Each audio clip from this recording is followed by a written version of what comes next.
Operation ಸಿಂಧೂರ ಪಾಕಿಸ್ತಾನದ ವಿರುದ್ಧ ಭಾರತೀಯ ಸೇನೆ ನಡೆಸ್ತಾ ಇರುವಂತಹ ಕಾರ್ಯಾಚರಣೆ ಮುಂದುವರೆದಿದೆ. ಪಾಕಿಸ್ತಾನದ 4 ವಾಯುನೆಲೆಗಳನ್ನು ಟಾರ್ಗೆಟ್ ಮಾಡಿ ಉಡಾಯಿಸಲಾಗಿದೆ. ಮತ್ತೊಂದು ಕಡೆ ಆಗಸದಲ್ಲಿಯೇ ಪಾಕ್ನ ಫೈಟರ್ ಜೆಟ್ಗಳನ್ನು ಉಡೀಸ್ ಮಾಡುವಂತಹ ಕೆಲಸ ಕೂಡ ಆಗಿದೆ. ಪಾಕ್ನ ಫೈಟರ್ ಜೆಟ್ಗಳನ್ನು ಧ್ವಂಸಗೊಳಿಸಿದೆ ಆಕಾಶ್ ಏರ್ ಡಿಫೆನ್ಸ್. ಕುತಂತ್ರಿ ಪಾಕ್ಗೆ ಆಕಾಶದಲ್ಲಿಯೇ ಜಬರ್ದಸ್ತ್ ತಿರುಗೇಟನ್ನು ಭಾರತ ಕೊಡ್ತಾ ಇರುವಂತಹದ್ದು.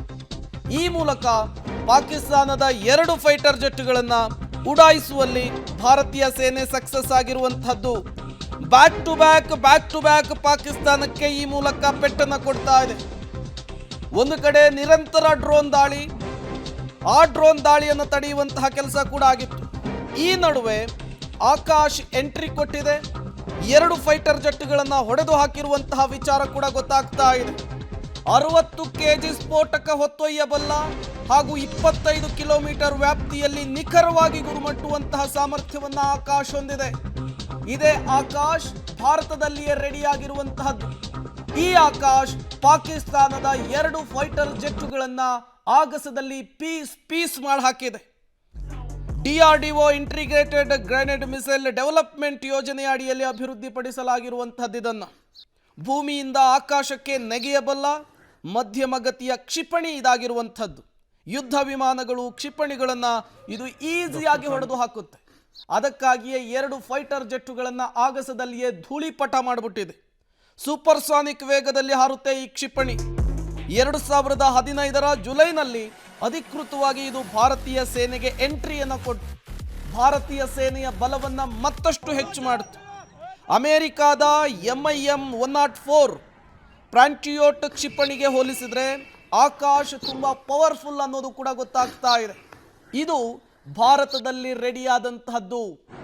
ಈಗ ಪಾಕ್ನ ಜೆಟ್ಟನ್ನು ಉಡೀಸ್ ಮಾಡುವಂತಹ ಕೆಲಸವನ್ನು ಆಕಾಶ್ ಮಾಡಿದೆ. ಈ ಮೂಲಕ ಭಾರತದ ಏರ್ ಡಿಫೆನ್ಸ್ ಸಿಸ್ಟಮ್ಗೆ ಪಾಕಿಸ್ತಾನ ಕಕ್ಕಾಬಿಕ್ಕಿ ಆಗ್ತಾ ಇರುವಂಥದ್ದು. ಡ್ರೋನ್ಗಳು ಬಂದರೂ ಹೊಡೆದು ಹಾಕ್ತಾ ಇದೆ, ಮಿಸೈಲ್ಸ್ಗಳು ಬಂದರೂ ಹೊಡೆದು ಹಾಕ್ತಾ ಇದೆ.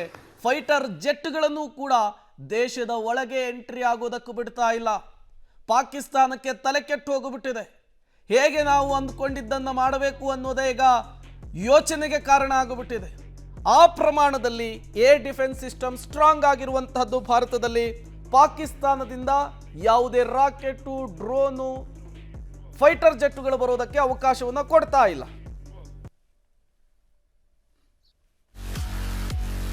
ನೀವು ಕೂಡ ದೃಶ್ಯಾವಳಿಗಳಲ್ಲಿ ಗಮನಿಸ್ತಾ ಇದ್ದೀರಿ ಹೇಗೆ ಪಾಕ್ನ ಜೆಟ್ಟನ್ನು ಆಕಾಶ ಕ್ಷಿಪಣಿ ಹೊಡೆದುರುಳಿಸ್ತಾ ಇದೆ ಅನ್ನುವಂಥದ್ದು.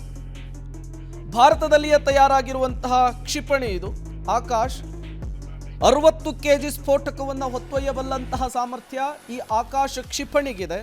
ಇದು 25 ಕಿಲೋಮೀಟರ್ ವ್ಯಾಪ್ತಿಯಲ್ಲಿ ರಾಕೆಟ್ ಆಗಿರಬಹುದು ಅಥವಾ ಕ್ಷಿಪಣಿಗಳಾಗಿರಬಹುದು ಅದನ್ನು ಉಡಾಯಿಸುವಂತಹ ಸಾಮರ್ಥ್ಯವನ್ನು ಹೊಂದಿರುವಂಥದ್ದು.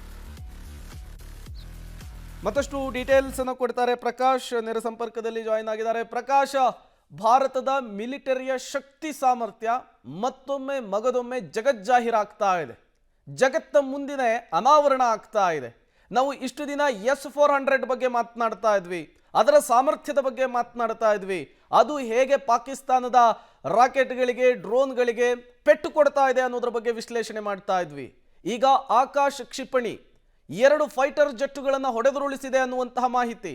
ಈ ಆಕಾಶ್ ಕ್ಷಿಪಣಿ ಭಾರತದಲ್ಲಿಯೇ ತಯಾರಾಗಿರುವಂತಹದ್ದು ಮತ್ತೊಂದು ವಿಶೇಷ. ಡೀಟೇಲ್ಸ್ ಕೊಡೋದಾದ್ರೆ ಪ್ರಕಾಶ್. ಪ್ರೇಮ್, ಪಾಕಿಸ್ತಾನದ 2 ಏರ್ ಫೋರ್ಸ್ ಜೆಟ್ಗಳು ಕಾಶ್ಮೀರದ ವಾಯುಗಡಿಯನ್ನು ಪ್ರವೇಶ ಮಾಡಿತ್ತು. ಆನಂತರ ಸೇನಾ ನೆಲೆಗಳನ್ನೇ ಟಾರ್ಗೆಟ್ ಮಾಡಿಕೊಂಡು ಈ ಒಂದು ಪಾಕಿಸ್ತಾನದ ಏರ್ ಫೋರ್ಸ್ ಜೆಟ್ಗಳಿಂದ ದಾಳಿಯನ್ನು ನಡೆಸೋದಕ್ಕೆ ಪ್ಲಾನನ್ನು ಕೂಡ ಮಾಡಿತ್ತು. ಸೊ ಆ ಒಂದು ದಾಳಿಯನ್ನು ನಡೆಸೋದಕ್ಕೆ ಪ್ಲಾನ್ ಮಾಡಿತ್ತು. ಅದಕ್ಕೆ ಪ್ರತಿ ದಾಳಿಯಾಗಿ ಭಾರತದಿಂದ ಕೂಡ ಸಿಕ್ಕಿದೆ. ಸೊ ಆಕಾಶ್ ಈ ಒಂದು ಮೂಲಕವಾಗಿ ಅದನ್ನು ತಕ್ಕ ತಿರುಗೇಟು ಕೊಡುವಂತಹ ಪ್ರಯತ್ನಗಳು ಕೂಡ ಆಗಿದ್ದಾವೆ.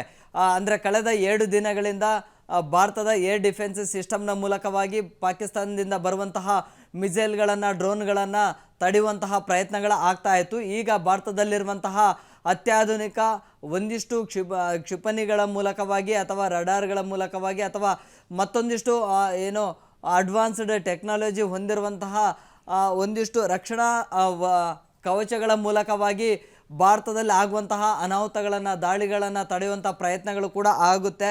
ಸೊ ಈ ಮೂಲಕವಾಗಿ ಪಾಕಿಸ್ತಾನದ ಸೇನೆಗೆ ಪದೇ ಪದೇ ದಿಟ್ಟ ಉತ್ತರವನ್ನು ಕೊಡುವಂತಹ ಪ್ರಯತ್ನಗಳು ಕೂಡ ಭಾರತೀಯ ಸೇನೆಯಿಂದಲೂ ಕೂಡ ಆಗ್ತಾ ಇದೆ.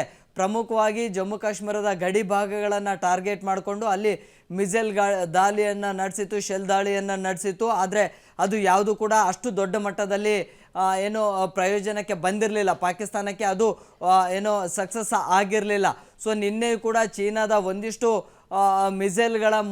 ಮಿಸೈಲ್ಗಳನ್ನು ತಗೊಂಡು ಅದನ್ನು ಚೀನಾ ಕೊಟ್ಟಂತಹ ಮಿಸೈಲ್ಗಳನ್ನು ಬಳಸ್ಕೊಂಡು ಭಾರತದ ಮೇಲೆ ದಾಳಿಯನ್ನು ಮಾಡಿತ್ತು, ಅದು ಕೂಡ ಆಗಿರಲಿಲ್ಲ.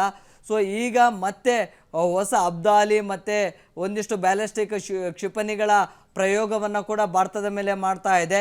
ಸೊ ಒಂದು ಹಂತಕ್ಕೆ ಭಾರತದ ನೆಲೆಗಳ ಮೇಲೆ ಒಂದು ಹಂತದ ಪರಿಣಾಮವನ್ನು ಅಥವಾ ಹಾನಿಯನ್ನು ಮಾಡುವಂಥದ್ರಲ್ಲಿ ಈ ಒಂದು ಬ್ಯಾಲಿಸ್ಟಿಕ್ ಕ್ಷಿಪಣಿ ವರ್ಕ್ ಆಗ್ತಾ ಇದೆ. ಆದರೆ ಅದನ್ನು ಕೂಡ ಹಿಮ್ಮೆಟ್ಟಿಸುವಂಥ ಪ್ರಯತ್ನ ಆಗ್ತಾ ಇದೆ. ಅದೆಲ್ಲವನ್ನು ಕೂಡ ಕೇವಲ 40 ಕಿಲೋಮೀಟರ್ ವ್ಯಾಪ್ತಿಯಲ್ಲಿ ಅದು ನಿಖರವಾಗಿರುವಂತಹ ಗುರಿಯನ್ನು ಇಟ್ಟರೂ ಕೂಡ ಅದನ್ನು ತಡೆಯುವಂತಹ ಶಕ್ತಿ ಈ ಒಂದು ಆಕಾಶ್ ಮಿಸೈಲ್ಗೆ ಇದೆ.